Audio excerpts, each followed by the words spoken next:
Собираюсь тут отчеты давать.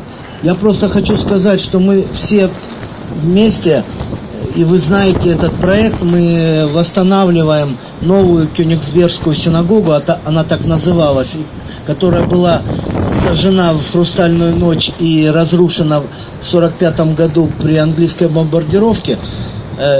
Для меня лично этот проект, и не только для меня, я считаю, отсюда, ну, мы с консулом уважаемым германским говорили на эту тему. Мы считаем, что отсюда все началось, и здесь должно все закончиться. И поэтому мы считаем, что этот проект будет иметь международное значение.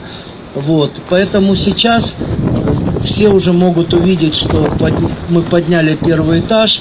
Это будет красивое здание, оно будет выглядеть так же, как и в те годы предвоенные.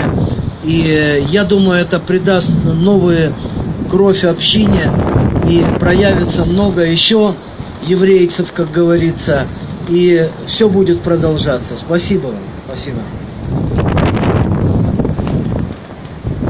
Я хочу сейчас предоставить слово человеку, который видел это воочию.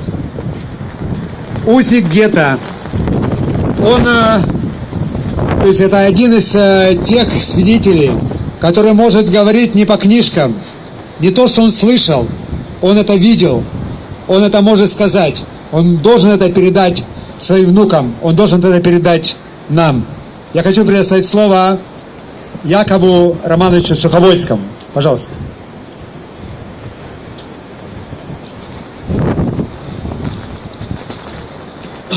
В памяти у каждого из нас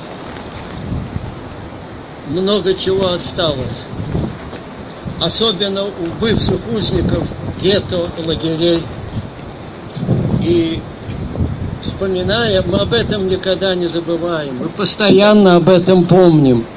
Но в годовщину, в юбилей, мы особое внимание обращаем именно тому, что происходило в этот день. Сегодня, 31 января, очередная годовщина марша смерти. Мы впервые сюда пришли в 99 году, когда ничего еще не было. Только было вот здесь стоял небольшой такой скромный памятник героям. Это оказалось, что это стояло на месте того, где были убиты 260 евреев, они были похоронены здесь. История этого особого. И нам удалось все-таки летом